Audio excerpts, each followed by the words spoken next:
Fancy saris, కంచిపట్టు సారీస్ కి ప్రత్యేకంగా పెట్టింది పేరు మన పూర్ణిమ ప్రింట్స్, కేపీహెచ్పి అండ్ మాదాపూర్. నమస్కారం. కార్తీక పురాణం 14వ రోజు పారాయణలోకి వచ్చాం. ఈరోజు కార్తీక పౌర్ణమి. అంటే మనకి 14వ రోజే పౌర్ణమి వచ్చిందంటే ఒక్కొక్కసారి తిథి ద్వయం కదిలిపోతుంది. 13వ రోజున 2 తిథులు కనపడుతున్నాయి. ఈ సంవత్సరం మనకి తిథులు కొంచెం దగ్గరగా ఉన్నాయి చూడండి. మనం చతుర్దశి, నరక చతుర్దశి, దీపావళి ఒకేసారి జరిపేసుకున్నాం ఒక రోజునే. అలాగే నిన్నటి రోజున 2 తిథులు ఉండటం వల్ల ఈరోజు 14వ రోజే కార్తీక పౌర్ణమి పుణ్య దివసం వచ్చేసిందండి. మనం ఈ 15 రోజుల పాటు ఏమీ చేయలేకపోయినా, అంటే ఉపవాసం ఉండలేదు, పొద్దున్నే స్నానం చేయలేకపోయాం, వేళకి దీపం పెట్టలేకపోయాము, ఎవరికైనా దాన ధర్మాధికాలు చేయలేదు, దేవాలయ దర్శనం చేయలేదు, కార్తీక పురాణ శ్రవణం కూడా చేయలేకపోయాము అనుకుందాం. ఈ 15వ రోజునైనా కార్తీక పౌర్ణమి నాడు తెల్లవారుజామునే స్నానం చేయటము, నది వాపిక ఉపతటాకాదులు లేకపోతే ఇంట్లో అయినా వేడి నీళ్ళు కాకుండా బోర్ వాటర్ ప్రిఫర్ చేయండి. కొంచెం వెచ్చగా ఉంటాయి, అంత చలేయకుండా ఉంటుంది. వాటిని స్నానం చేయటం. హరగంగే అని గంగా నదిని తలుచుకుని, గంగే చేమనే చేవ గోదావరి సరస్వతి నర్మదే సింధు కావేరి జలేస్మిన్ సన్నిధిం కురు అని ఇలాంటి ఒక శ్లోకాన్ని, లేదా మహానదుల పేర్లు గంగా, గోదావరి, కావేరి, కృష్ణవేణి, మనకు పేర్లు తెలుసు కదా, తుంగభద్ర, సరయు, అలా ఏవైనా సరే నదుల పేర్లు తలుచుకుని పొద్దున్నే తెల్లవారే స్నానం చేయండి. ఇంట్లో ఒక దీపారాధన చేసుకోండి, భగవత్ సన్నిధిలో చేసి తర్వాత తులసమ్మ దగ్గర కూడా దీపారాధన చేసుకోవచ్చు. కుదిరితే దేవాలయ దర్శనం చేయండి. ఏదైనా దానం చేయండి. ఇందులో మీరు వస్త్రదానం చేయొచ్చు, అన్నదానం చేయొచ్చు, ఫలదానం చేయొచ్చు, ఒట్టిగా తాంబూలం దక్షిణతోటి ఇవ్వచ్చు, ఏదైనా నువ్వుల లడ్డు లాంటివి ఏమైనా ఇవ్వచ్చు. తీయని పదార్థాలు ఏవి ఇచ్చినా తప్పలేదండి. ఏది ఇచ్చినా మంచిది, అన్ని ప్లస్సే మనకి. ఈ దానాధికం ఏదైనా నిర్వహించండి. పగలు ఉపవసించి రాత్రి భోజనం చేయొచ్చు, లేదా పగలే కొద్దిగా భోజనం చేసి రాత్రికి అసలు ఇంకేం తినకుండా, పౌర్ణమి అంటే చంద్రుడు ఆకాశ మధ్యంలో ఉన్నప్పుడు ఇంకా ఆహారం తీసుకోకుండా ఒట్టి ద్రవ పదార్థాలు తీసుకుని ఉపవాసం చేసుకోవచ్చు. తర్వాత ఈ మామూలుగా మనం ఏం చేస్తున్నాం, మొత్తం మన తెలుగునాటంతా కూడా కార్తీక పౌర్ణమి నాడు 365 ఒత్తులు వెలిగించడం. సంవత్సరం అంతా మనం దీపారాధనలు సరిగ్గా చేసినా చెయ్యకపోయినా, ఏదైనా ఇబ్బంది వచ్చినా, నెలసరి వల్ల 4-5 రోజులు మన ఇంట్లో దీపారాధన జరగలేదని అనిపించినా, దేనికైనా సమాధానంగా ఉంటుందని 365 ఒత్తులని ఒకేసారి తులసి సన్నిధిలో కానీ, దేవాలయంలో కానీ, లేదా మన ఇంట్లో దేవతార్చన ఎక్కడ చేసుకుంటామో అక్కడ కానీ ఒక చిన్న ముగ్గేసుకోవటము, తర్వాత దీపారాధనకి ఒక మన మట్టి ప్రమిదలో ఈ 365 ఒత్తుల్ని మధ్యాహ్నమే కొంచెం ఆవు నెయ్యి వేసి తడిపి ఉంచితే సులువుగా వెలుగుతాయండి, చక్కగా ఆహుతవుతాయి, దీపం చక్కగా నిలిచి వెలుగుతుంది. మేము ఈ అవకాశాలను బట్టి చేయండి. నెయ్యి చాలా మంచిది ఆవు నెయ్యితో చేస్తే. కుదరకపోతే కొంచెం ఆవు నెయ్యి వేసుకుని అది మంచి నువ్వుల నూనెలో తోటైనా సరే తడిపి దీపారాధన చేసుకోండి. భార్యాభర్త ఇద్దరికీ చెరుకొకటి అని పెట్టుకునే వాళ్ళు కొంతమంది ఉన్నారండి. వాళ్ళ పద్ధతి ప్రకారం చేసుకోవచ్చు. ఒక 365 ఒత్తులు మన ఇంటికి ఒక దీపం అని అనుకుని చేసుకున్నా తప్పులేదండి, చక్కగా అది కూడా మంచిదే. మేము ఈ అవకాశాలను బట్టి కార్తీక పౌర్ణమి పర్వదినాన్ని సుసంపన్నం చేసుకోండి. పురాణంలోకి వద్దాం. ఇవాళ 14వ రోజు పారాయణలో ఉన్నాము. అనంతరము అంబరీషుడు, అంటే సుదర్శన చక్రతాళ్ వారు వెళ్ళిపోయిన తర్వాత అంబరీషుడు దూర్వాస మహామునికి నమస్కరించి, ఓ మహాముని, నేను బహు పాపాత్ముడను, ఆకలితో ఉండి అన్నానికై ఇంటికి వచ్చిన నిన్ను అలసట పాలు చేసిన మందభాగ్యుడును, అయినా కూడా నా యందు దయతో మరలా నా ఇంటికి అతిథిగా వచ్చావు. దయచేసి నా ఇంట విందారగించి నా ద్వాదశి పారణని పూర్తి చేసి నా సర్వదోషాలను ఉపశమింపచెయ్యి అని పరిపరి విధాలుగా ప్రార్థించాడు. దూర్వాసుడు అంబరీషుడిని తన చేతులతోటి లేవనెత్తి, రాజా, ప్రాణదాతను తండ్రి అంటారు. ఇప్పుడు నువ్వు నా ప్రాణాలని కాపాడడం వల్ల నాకు పితృస్థానీయుడు అయ్యావు, తండ్రిగా భావించాలి. అయితే నిజానికి నేనే నీకు నమస్కరించాలి, కానీ బ్రాహ్మణులను, తాపసిని, నీకన్నా వయోవృద్ధుణ్ణి అయిన కారణంగా నా నమస్కారం నీకు కీడు కలిగిస్తుందే కానీ మేలు చేయదు. అందువల్ల నీకు నమస్కరించట్లేదని ఏమీ అనుకోవద్దు నాయన. నేను నిన్ను చాలా కష్టపెట్టాను, అయినా నువ్వు నాకు ప్రాణభిక్ష పెట్టావు. నీ వంటి ధర్మాత్మునితో కలిసి భోజనం చేయటం మహద్భాగ్యం నాది అని చెప్పి అంబరీషుడి యొక్క ఆతిథ్యాన్ని స్వీకరించాడు. ద్వాదశి పారణని అంబరీషుడితో కలిసి చేశాడు. తన ఆతిథ్యాన్ని స్వీకరించి విష్ణు భక్తుల మహాత్మ్య ప్రకటనార్థం పరీక్షకునిగా వచ్చిన దూర్వాసుడు ఆ సత్కార్యం పూర్తి కావడంతో తన ఆశ్రమానికి తరలి వెళ్ళిపోయాడు. విష్ణు భక్తి కలిగిన వాడికి ఎలాంటి భగవత్ సాక్షాత్కారం లభిస్తుందో ఈ కథ వల్ల ప్రజలకి తెలియజేయటం కోసమే దూర్వాస మహాముని ఇతని అంబరీషుడి యొక్క ధర్మనిష్ట ఎలా ఉందో పరీక్షించి లోకానికి తెలియజేయటం కోసం దేవతల పనుపునే వచ్చాడని కూడా ఒక కథనం కనపడుతుందండి. పరీక్ష ముగిసింది, భోజనం చేసి ఆయన వెళ్ళిపోయాడు.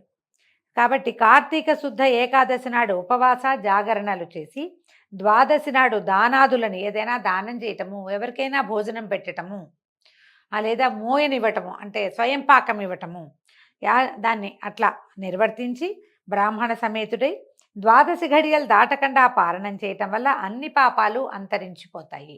దానం చేసి భోజనం చేయమంటున్నారండి. అవకాశాన్ని బట్టి చెయ్యండి, ఎలా కుదిరితే అట్లా. ఈ పుణ్యగాథను చదివించినా, రాసినా, వినిపించినా, వినినా కూడా ఇహంలో సర్వసౌఖ్యాలని పొంది పరంలో ఉత్తమ పదాన్ని పొందుతారు. చెప్తున్న నేను, వింటున్న మీ అందరికీ కూడా మోక్షం లభిస్తుందని కార్తీక పురాణం చెప్తోందండి. తర్వాత చూద్దాం. పూర్వోక్త విధంగా సూతుడు వినిపించిన కార్తీక మహాత్మ్యాన్ని విని శౌనకాది ఋషులు, మహాభాగ కలియుగ కల్మషగతులు, రాగాది పాశయుక్త సంసారగ్రస్తులు అయిన సామాన్యులకి సునాయాసంగా లభించే పుణ్యమేది? అన్ని ధర్మాల్లోనూ అధికమైనదేది? దేవతలందరిలోకి దేవాధిదేవుడెవరు? దేనివల్ల మోక్షం కలుగుతుంది? మోహం దేనివల్ల నశిస్తుంది? జరామృత్యు పీడితులు, జడమతులు, మందులు, ధర్మ విచారణ సరైనదిగా తెలియని వారు అయినటువంటి ఈ కలికాలపు ప్రజలు తేలిగ్గా తెములుకుపోయే తెరువేమిటి అని అడిగారు. ఇది చూడండి, ఈ ప్రశ్నలన్నీ మన కోసమేనండి. ఎలా మోక్షం వస్తుంది? మోక్షం సంగతి పక్కకు పెడితే ముందు అసలు మనం ఎక్కడి వాళ్ళం, ఎక్కడి నుంచి ఎక్కడికి వచ్చాము, ఎక్కడికి వెళ్ళబోతాము, ఇదంతా ఎట్లా తెలియడం, మనకి ఎట్లా అర్థమవుతుంది? మనకు సాధారణంగా ఏం తెలుస్తుందండి, చిన్నప్పుడంతా నన్ను హాస్పిటల్ నుంచి తెచ్చారని నమ్ముతాం. మనం హాస్పిటల్ నుంచి తెచ్చారు, అమ్మ గర్భము అవి మనకు అర్థం కావు. ఒక వయసు వచ్చాక తెలుస్తుంది. అమ్మా నాన్నలకి పుట్టామనుకుంటాం. ఈ అమ్మా నాన్నలకి పుట్టకముందు మనం ఎక్కడున్నాము అనేది మనకు తెలియదు. పోనీ మరణించారని తండ్రులో తాతలో మరణాలు చూస్తాం. మరణిస్తే వాళ్ళు కదలకుండా ఉండిపోవటము, వాళ్ళని తీసుకెళ్ళి ఎందులో అయినా కలిపేయటం, ఏమైనా పంచభూతాల్లో కలిపేస్తాము. ఈ పంచభూతాల్లో కలిసిపోయింది ఎవరు? ఇందులో ఇందుకు ముందున్న కదలికగా ఉన్నవాడెవడు? వాడెక్కడికి వెళ్ళాడు? అతను ఏం చేస్తాడు? అతను ఎక్కడ పుడతాడు? మళ్ళీ ఈ రకమైన విచారణ మనకి ఎప్పుడైనా ఉంటుందండి? ఏముండదు. అందులో సైన్స్ లేదు, సోషల్ లేదు, అంచేత మనం ఏ విచారణ చేయము. ఏ విచారము లేకుండానే సాధారణంగా 99% జీవులు కడతేరిపోతూనే ఉంటాయండి. పశుపక్షాది జంతుజాలానికి ఏమీ తెలీదు. వాటి జీవితం ఎలా ఉన్నాయో ఋతువుల ప్రకారం అవి ఏం చేయాలో అవి చేసి వాటి ప్రకారం వెళ్ళిపోతాయి. మనుషులకు ఋతువులు లేవు, బాగా విచారణ ఉంటుంది, ఎంతో కొంత, బాగా కాబట్టి కొంత ఉంటుంది కదా. ఈ కథ నడిపిస్తూ ఉంటాం. అప్పుడప్పుడు కథలో మనకి 2-3 సార్లు ఈ విచారణ వస్తుందండి. ఏదైనా ప్రసూతి వైరాగ్యము, తర్వాత శ్మశాన వైరాగ్యము కలిగినప్పుడు. ప్రసూతి వైరాగ్యం అంటే ఈ పిల్లలు పుడుతున్నప్పుడు ఆడవాళ్ళు చావు కేకలు పెడుతుంటే అప్పుడు ఒకసారి ప్రసూతి వైరాగ్యం వస్తుంది మనకి. ఎవరైనా మరణించినప్పుడు శ్మశాన వైరాగ్యం వస్తుంది. అప్పుడు ఒక విచారణ మనసు లోపల వస్తుందన్నమాట. మనం ఏమిటిది, ఈ జీవితం ఇంత బుద్భుతప్రాయంగా ఉందేంటి అనిపిస్తుంది ఒకసారి. ఏమిటి, ఒక ప్రాణం పుట్టాలంటే ఇంకోటి ఇట్లా చచ్చేంతకే బాధపడాలా అని కూడా అనిపిస్తుంది. కానీ ఆ క్షణం గడిచాక, సంతానం కలిగాక, పిల్లలకు శిశువును చూశాక ఈ ప్రసూతి వ్యవహారాన్ని తల్లులు మర్చిపోతారు, ఆ విని బాధపడి విచారించిన వాళ్ళు మర్చిపోతాం. శ్మశాన వైరాగ్యం తెల్లవారేసరికల్లా అన్ని పనులు వచ్చేస్తాయి, అన్ని రకాల పనులు. సమాధానాలు చెప్పాలి, వాళ్ళకి వీళ్ళకి చెప్పాలి, వచ్చిన వాళ్ళకి సమాధానం చెప్పాలి, ఇల్లు వాకిలు చూడాలి, కర్మకాండలో ఏమిటో అవన్నీ నడిపించాలి. విచారిస్తూ కూర్చుంటామంటే విషయం నడవదు కదా. ఇక విచారణ లేదు, తాత్కాలిక వైరాగ్యాలు మాత్రమే వస్తాయి. ఈ వైరాగ్యాన్ని కంటిన్యూ చేయటం కానీ, దీని మీద పరిప్రశ్న మళ్ళీ మళ్ళీ మనని మనం ప్రశ్నించుకోవటం కానీ, ఎవరినైనా అడగటం కానీ మనం చెయ్యము.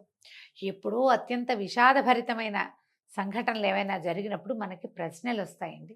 ఆ ప్రశ్నలకి సమాధానాన్ని ఇట్లా ఏవైనా పురాణాల్లో మనం తెలుసుకోగలుగుతాం. మనంతటా మనకైతే ఏం ఆన్సర్లు రావండి, అన్నీ శేష ప్రశ్నలే ఇవి. మనకు అసలు అర్థం కాదు ఏం చేస్తున్నాము అని. అయితే ఇప్పుడు చెప్తున్నారు, మంచి ప్రశ్నలు వేశారని సూత మహాముని ఇట్లా చెప్తున్నారు. ఇలాంటి మంచి విషయాల గురించి ప్రసంగించుకోవటం వలన వివిధ తీర్థక్షేత్రాటన స్నానాల వల్ల, వివిధ యజ్ఞయాగాది నిర్వహణల వల్ల కలిగేటంతటి పుణ్యం లభిస్తుంది. ఇంతవరకు నేను మీకు చెప్పిన కార్తీక ఫలమే వేదోక్తమైనది. ఏమిటి ఇప్పుడు మనం ఇవన్నీ ఇట్లా డిస్కస్ చేయటం వల్ల ఏమవుతుందంటే, ఇవి వేరే వేరే ఊర్లు వెళ్ళి దేవతార్చన దేవాలయాలు చూసి అక్కడ తీర్థాటన చేసి స్నానం చేసి తర్వాత మన రకరకాల నది స్నానాలు చేస్తే ఎలాంటి ఫలితం లభిస్తుందో, ఇలా ఉత్తమ విచారణ వల్ల కూడా అలాంటి ఫలితమే లభిస్తుందట. వేదోక్తమైనది కార్తీక ఫలమే వేదోక్తమైనది. విశ్వానందకారకమైన కార్తీక వ్రతమే ఉత్తమ ధర్మము. కార్తీక వ్రతం అన్నిటికంటే ఉత్తమ ధర్మం, ప్రతివాడు ఆచరించవలసిందే దీన్ని. అయితే సర్వశాస్త్రాల్ని వివరించి చెప్పేందుకు నేను సమర్థుణ్ణి కాను, సమయము చాలదు గనక అన్ని శాస్త్రాలలోనూ ఉన్న సారాంశాన్ని చెప్తాను వినండి. విష్ణు భక్తి కన్నా తరుణోపాయము లేదు. ఈయన విష్ణు భక్తి గురించి చెప్తున్నాడండి. శివభక్తి కంటే కూడా తరుణోపాయం లేదు అనేది కూడా మనం ఇంకొక చోట ఇదే పురాణంలో వింటాం. దైవ భక్తిని మించిన తరుణోపాయం లేదు, అది ఏ దైవమైనా సరే. అయితే ఈ దైవగాథల్ని వినేవాళ్ళు విగత పాపులై నరకదూరులై ఉంటారు. హరిహరుల ప్రీతి కోసము స్నాన దాన జప పూజ దీపారాధనాదులు చేసే వాళ్ళకి పాపాలన్నీ వాటికవే పటాపంచలైపోతాయి. అందుకని మనం ఏం చెప్తా అంటే రోజు నిత్య దీపారాధన చేస్తారు, చాలామంది చేస్తాం. ఒకవేళ నిత్య దీపారాధన కుదరదు, చెయ్యరు.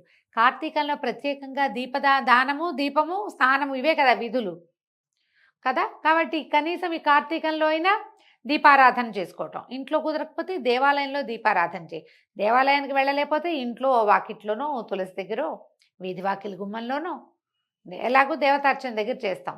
ఇలా చేయటం వల్ల ఏమవుతుందంటే ఈ సంవత్సరం అంతా చేయలేకపోయిన దాని సమస్య తీరి మనకి ఫలవంతం అవుతుంది మనం చేసినది. ఇంకా అక్కడి నుంచి స్నానం మనం నిత్యం చేసేదే, రోజు స్నానం చేస్తాం కదా. ఈ రోజు స్నానం చేయలేని దేశాల వాళ్ళది కథలు మనకు తెలియవు, అసలు మన పురాణాల్లో అవి లేనే లేవు. అందరూ స్నానం చేయాల్సిందే. ఎవడైతే స్నానం చేయడో వాడు మ్లేచ్ఛుడు, వేదవాక్యుడు అని చెప్తారు. నిత్యము స్నానం చేయాలి.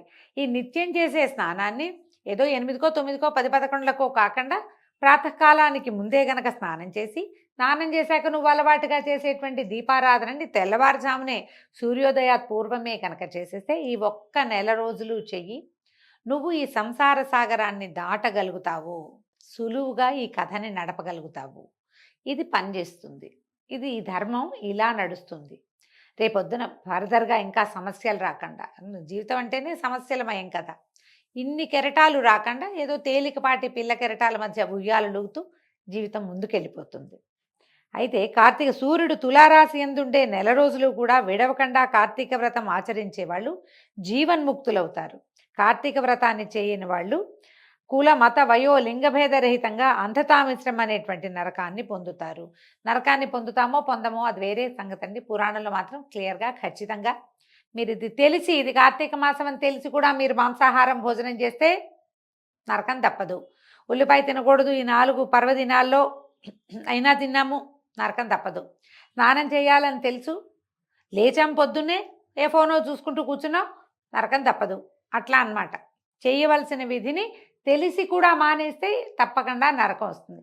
తెలిసి ఎంతో కొంత చేయగలిగితే కొంచెం అందులోంచి బయటపడతామన్నమాట. కార్తీకంలో నదీ స్నానం చేసేవాళ్ళు, అందున కావేరీ నదీ స్నానం చేసిన వాళ్ళు దేవతలతో కీర్తించబడతారు, విష్ణులోకాన్ని చేరతారు.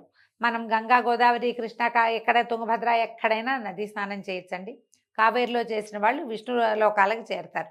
మిగిలిన నదుల్లో చేసిన వాళ్ళు కూడా తప్పకుండా పునర్జన్మరహితమైనటువంటి స్వర్గద్వారాలను చేరతారట. తర్వాత విష్ణువార్చన, కార్తీకంలో స్నానం చేసి విష్ణువార్చన చేసిన వాడు వైకుంఠాన్ని పొందుతాడు. కార్తీకంలో స్నానం చేసి లింగార్చన చేసిన వాడు శివసాయుజ్యాన్ని పొందుతాడు. ఈ వ్రతాచరణ చేయని వాళ్ళు 1000 సార్లు చండాలపు జన్మల పాలవుతారు. ఇది క్లియర్. అంటే చేయాల్సిందేనని బలవంతం కోసం చెప్పబడిన వాక్యాలండి ఇవి. సర్వశ్రేష్టము, హరిహర ప్రీతిదాయకము, పుణ్యకరము అయిన ఈ వ్రతాచరణము దుష్టులకు లభించదు. సూర్యుడు తులారాశిలో ఉండగా కార్తీక స్నాన దాన జప పూజాదులు చేసేవాళ్ళు సర్వదుఃఖ విముక్తులై మోక్షాన్ని పొందుతారు. దీపదానము, కంచుపాత్ర దానము, దీపారాధనము, ధన ఫల ధాన్య గృహాది దానాలు అమిత పుణ్య ఫలప్రదాలు. కార్తీక 30 రోజులు కార్తీక మహాత్మ్యాన్ని వినినా, పారాయణ చేసినా, వినిపించినా కూడా సకల పాపాలు నశించిపోతాయి, సంపత్తులు సంభవిస్తాయి, పుణ్యాత్ములు అవుతారు. ఇన్ని మాటలు ఎందుకు? హరిహరులకు ప్రీతిపాత్రమైన కార్తీక వ్రతాచరణ వల్ల ఇహపర సుఖాలు 2 కూడా కలుగుతాయి. దీంతో 14వ రోజు పారాయణ పూర్తయిందండి. రేపు ఉదయం 15వ రోజు మళ్ళీ కలుసుకుందాం. నమస్కారం.